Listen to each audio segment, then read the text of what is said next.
آج کی ہیئرنگ جو ہے بڑی خوش آئند ہے کہ اوپن ہیئرنگ ہو رہی ہے اور ساری قوم اور سارا ملک دیکھ رہا ہے. یہ ایشو تو اگرچہ پریکٹس اینڈ پروسیجر ایکٹ ہے سپریم کورٹ کا، جس پر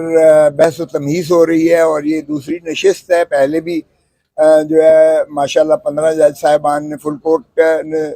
سماعت کیا تھا، سنوائی تھی. آج بھی اس کی تسلسل جاری رہا ہے، اور یہ بہت اچھی بات ہے کہ اوپن جو ہے ایک قسم کی ہیئرنگ ہو رہی ہے، اور سبھی اس میں جو ہے بار کی جانب سے بھی پوری جازبیت سے بحث کی جا رہی ہے. جج صاحبان بھی اپنے اپنے نقطۂ نظر سے اپنے استفسار کر رہے ہیں، سوالات کر رہے ہیں، اور ہمیں توقع ہے کہ آئین کی بالادستی کو مسلم کرتے ہوئے فیصلہ جو ہے سپریم کورٹ انشاءاللہ صحیح سمت میں ہوگا، امید ہے. اور جہاں تک 2-3 ایشوز ہیں جن پر ہو رہی ہے کہ کیا جو ہے 3 جج صاحبان جو ہیں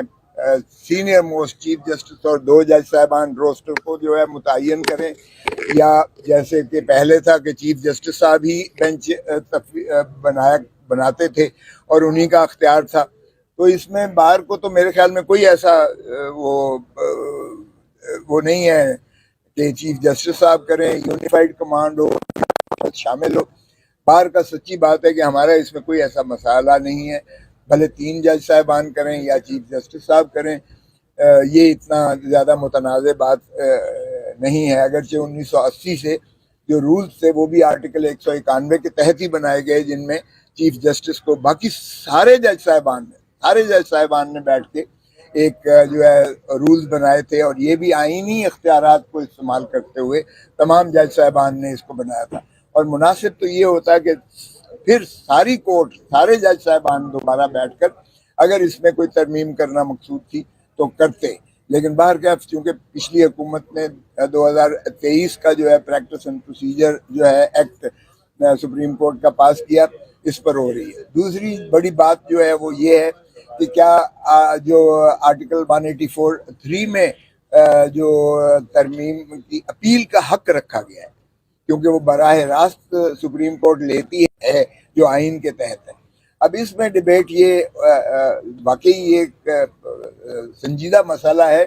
کہ کیا ایک سبارڈینیٹ لیجسلیشن ایکٹ جو ہوتا ہے سبارڈینیٹ لیجسلیشن ہے، تو کیا سبارڈینیٹ لیجسلیشن کے ذریعے اپیل کا حق جو ہے آرٹیکل 184(3) میں دیا جا سکتا ہے. کچھ جو ہمارے وکلاء ہیں اور یورسٹ ہیں، بلکہ زیادہ وکلاء کا رائے یہ ہے کہ اس میں اگر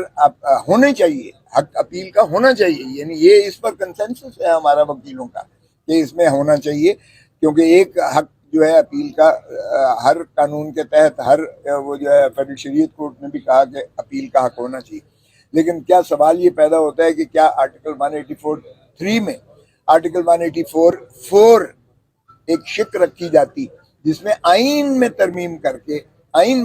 کر کے حق اپیل دیا جاتا، تو یہ آئین کا اور قانون کے تقاضا ہے ان کا نظر یہ ہے کہ یہ سبارڈینیٹ لیجسلیشن کے ذریعے، یعنی پریکٹس اینڈ پروسیجر ایکٹ 2023 کے تابع یہ ترمیم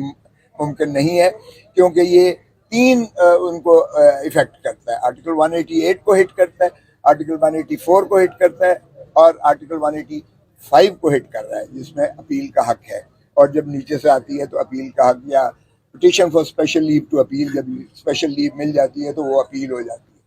تو اس کا ہے. اور پھر یہ ہے کہ کیا آپ جو ہے براہ راست وکیل کو بھی تبدیل کر سکتے ہیں ریویو میں،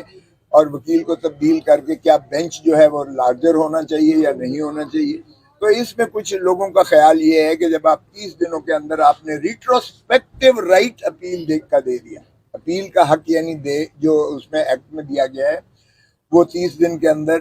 وہ آپ نے جب سے 73 کا آئین بنا ہے تب سے دیا ہے رائٹ. تو اس میں ایک تو یہ ہے کہ پنڈورا کھلے گا، اور دوسرا یہ ہے کہ یہ پرسن اسپیسیفک بھی کچھ حد تک ہے کہ نواز شریف صاحب کو اور شاید ان کے لیے مخصوص بنایا گیا ہے، کیونکہ ان پر جو ہے عمر بھر کی بندش لگی ہے کہ وہ سیاست میں حصہ نہیں لے سکتے، کیونکہ وہ صادق اور امین نہیں رہے. ڈائریکٹ وہ جو ہے سو موٹو جو اختیارات کے استعمال میں آرٹیکل 184(3) میں کیا گیا، اگرچہ ان کی نظر ثانی کی درخواست آرٹیکل 188 میں وہ بھی خارج ہو چکی ہے، مسترد ہو چکی ہے، تو پاسٹ اینڈ کلوز ٹرانزیکشن ہے. لیکن آپ نے اس کو ریٹروسپیکٹو ایفیکٹ دے کر 1973 سے اس کو ایفیکٹ دے کر اور پھر ان کو جو ہے 30 دن کے میعاد دے کر اپیل کا حق رکھا ہے. تو کچھ خیال یہ بھی اس میں شاید اب مل رہا ہے، بن رہا ہے، اور کچھ وکلاء کا یہ خیال ہے کہ یہ پرسن اسپیسیفک ہے محترم نواز شریف صاحب کے لیے اور محترم ترین صاحب کے لیے. سو دیکھیں